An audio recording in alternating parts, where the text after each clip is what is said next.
Hello, everybody. Welcome back to the second part of the importance of sound in streaming. Now, in this part, we're going to talk about what equipment you can get and different price ranges.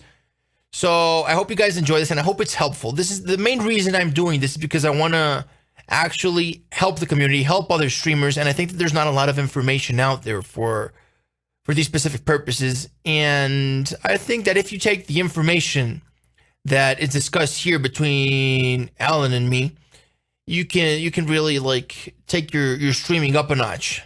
So I hope you guys enjoyed. Thank you guys so much. If you had to explain it in a simple way, like what hardware you need. Let me start actually a little bit easier than that. Let me ask you this. Have you ever played golf or a golf video game? I have played a golf video game, never played golf in real life. Okay, I am talking to a gamer here. So when you start off the game, what do you reach for first? A putter, a driver, an iron? What do you normally, reach for your first drive as a general rule on like a par 5? Driver, I'm assuming? So why not a putter? Because the putter would be for short range, right? So as a one-stop shop, irons are between putters and drivers, right? Why not grab an iron and just play the whole game with that? Well, no, you need different tools for specific tasks, right? Bingo.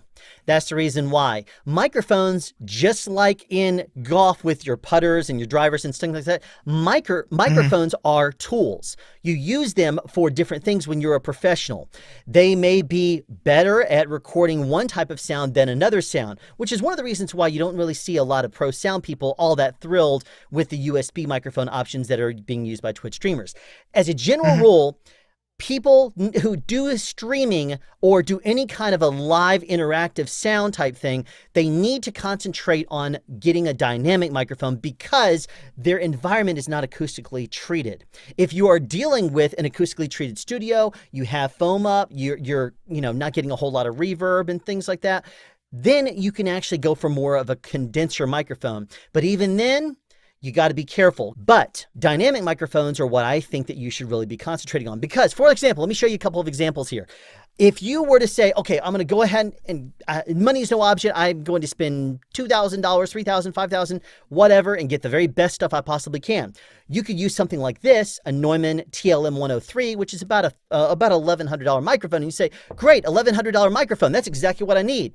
But then you won't be happy with your sound, because it is not the right tool for the trade if you are just, in a regular room that's not acoustically treated. And so you say, okay, well, geez, if it doesn't really matter, maybe I'll get a cheaper option like this M Audio Nova, about $100. But even then, you're still looking at a microphone that is not ideal. So you say to yourself, okay, well, I don't really necessarily know what to do. I might grab something like this, a Rode NT1A kit for about $230. Because at least it comes with a shock mount at this point, which is currently installed on the wrong side of the microphone. But that's not necessarily going to be the right tool either. So what is? Well, I already mentioned dynamic microphones. So you could end up grabbing yourself something like this, a Shure SM58. But then, are you going to handhold this thing and sacrifice one of your hands while you're game playing? Probably not. So what would you get then? You would end up getting yourself something like this, a USM Rycote Universal Shock Mount, which is about $80 unless you get the windscreen on the front, or rather the pop filter on the front. But the biggest issue you'll run into with something like this is if you connect this up correctly and you get everything right, then it is right in front of your face like this to your audience. And they're looking at the microphone. They're looking at this humongous pop filter right in front of your face, blocking you. So there are options to get, and you kind of got to understand how to get through the voodoo in the sound world in order to get what you need. It's funny that you say that, Alan, because that's actually my first dedicated microphone for streaming was an SM58. I had it with a desk mount, and I did have that problem where I had to mic it close because dynamic microphones, they will tend to be quieter depending on your amplification. Yes. And so that's like you said, it's an advantage and a disadvantage depending on your situation. If you have an acoustically treated room and you're in a booth or something, then of course go for the one that's going to catch more sounds, more subtleties. Go for a condenser, but a dynamic, you like, okay, it's not going to pick up all the small noises or noises around the house or reverb, but you're going to have to mic closer. Right. So you do have to find what's best for you. Alan, another question. Like, okay, let's say that you already selected the best microphone, which Alan will have those microphones listed in his channel, unless you're in his channel right now. Once you found the best microphone, how do you get it into your computer? Because do you recommend going directly with an interface or going through a multiprocessor, which is what I'm doing right now, and then into an interface? What would be a good solution that you would recommend after selecting the right microphone for streaming? Well, that, of course, is one of those depends things. And it really depends on what you're doing and what your goals are. You can do things on your computer to do kind of a soft process, and that way it's done via software instead of via hardware. But really, in all honesty, I personally think that as a streamer, you want to have it be your sound is all handled and processed, then it goes into your computer where your computer has to do nothing. That way it's not that difficult for your computer to have to deal with it. So to answer your question, I recommend getting some sort of a USB audio interface that you can run any kind of your processing through. So for example, if you run your microphone, let's just say you get something like this, an SM7B. This is about a $400 microphone, and you see a lot of streamers online using this. Yes. And this is very low key. You can very easily keep it a little bit farther away, but then you run into the whole issue of gain. You have to overcome a very low gain, to your point. And how do you do that? Well, you could end up pushing your preamps harder, but that's going to introduce more noise. So then you might end up having to spend something like $150 for a Cloud Lifter CL1, or maybe a little bit more, $5 more, or something like that, for a Fed head, which would work just as well as a microphone activator. Or you could get something like this for only $50 more. This here is something I find to be extremely essential for Twitch streamers. This is a DBX 286S signal processor. This is what you would run your microphone through. It does compression, it does expanding, gating, it does a little bit of enhancing if you need low or high-end tweaks on your sound. And it even has a de-esser. So if your sound is too hissy, you can take out some of that. This here is about $200, and I find it to be one of the most critical tools that Twitch streamers can use. Yes, that's exactly the one that I'm using, and I've been so happy with it. Before this one, I experimented with an analog tube one. It was good, but I had a faulty tube.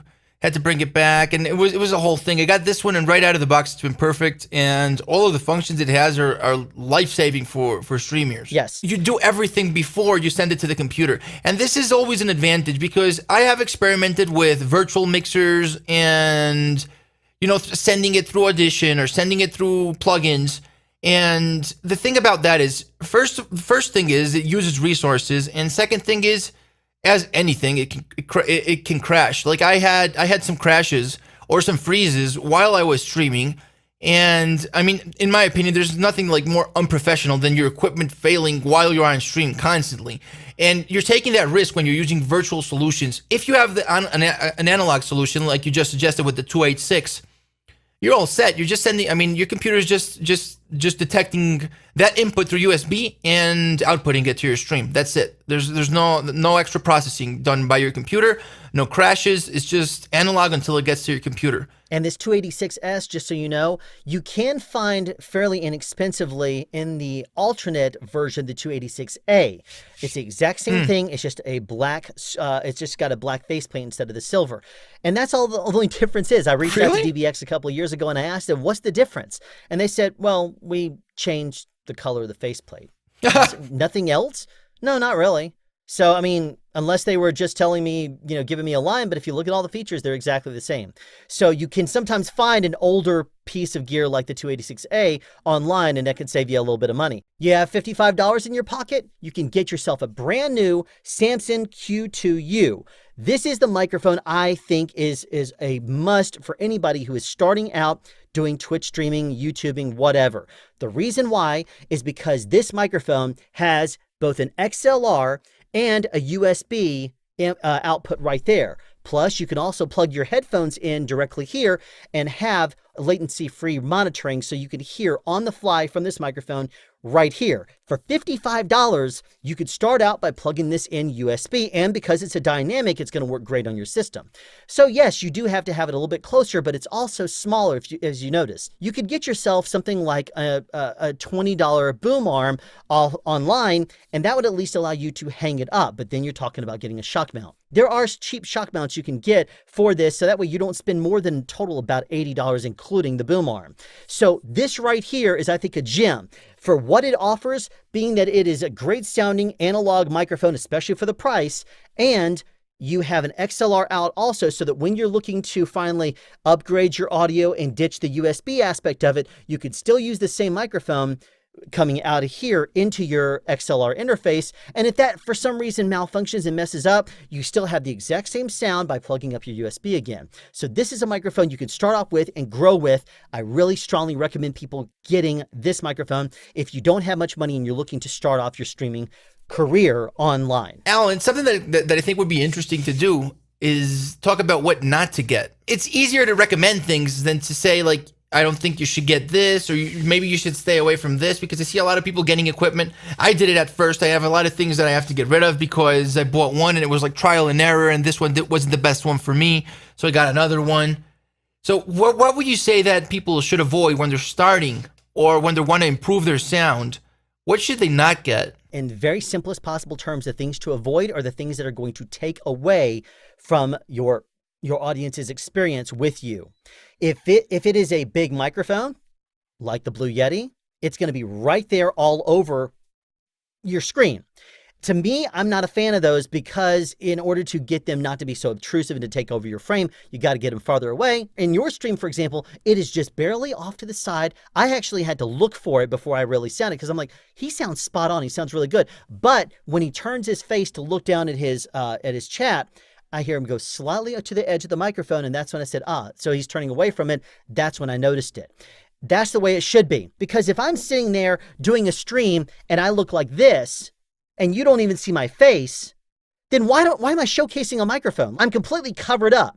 If you did this, people would be like, okay, I don't know what this guy is doing, because in all honesty, it is a visual medium when you turn on your camera. If you want to do that, great, more power to you. You're going to have great sound, but at least turn off your camera at that point and just have it be an audio stream going out with your gameplay. The things that you want to avoid are things that look gimmicky, things that are, this is going to solve all of your issues, or things that are way too technical. Now, I know what you're thinking. I did recommend the DBX286S. I did recommend getting a microphone like this, the Q2U, which would have to be set up with a shock mount. I did recommend getting a boom arm, but all of these things are down in the description, and those are pretty easy and simple to set up. The biggest things you need to be aware of is when people market something too strongly and heavily and the ratings are too low on something like Amazon. If it's sitting at a 2 or a 3-star rating, forget about it.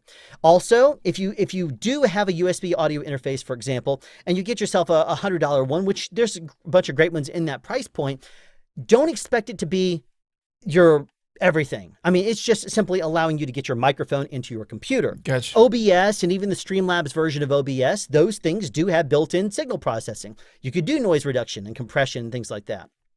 But then you're dealing with the whole balance of your voice versus the game, and how much processing does it do on the game versus your voice. It's better just to handle all the voice stuff independently, because games are designed for the balance of all the louds and quiets and stuff like that. Your voice is never really intended to be something that they put with the game, as part of the experience. It's something that you streamers bring. And in order to do that well, avoid the one-stop shops as a general rule. Don't get yourself something like this kit right here, this Rode kit. Even though it is great for podcasters in an acoustically treated space, it is not going to do you well if you were in a wide open room for gameplay. It's just not what the right tool is for the job. I'll tell you what, I'll put down in the description below a few options that people have if they are curious about getting themselves something at a bunch of different price points. If you're looking to only spend a little bit here, here's the first entry level is what my recommendations would be. Gotcha. This is the next thing to get. And then if you want to go above there, go for it. But I'll at least put a couple of different stages that would at least get people through maybe up to about a $700 or $800 price point. Sounds good. Sounds good, Ellen. Okay, guys, so that'll be it for today. Thank you guys so much for watching. I hope this video was useful. I will leave Alan's channel in the description below so you can check him out. And I will also leave his affiliate links for the equipment that he recommended with certain price points so you guys can decide. And depending on your budget, you can click away down there. So I'll drop Alan's links as well. So all of the information will be in the description below. Thank you guys so much for watching. I will see you guys in the next one. Goodbye.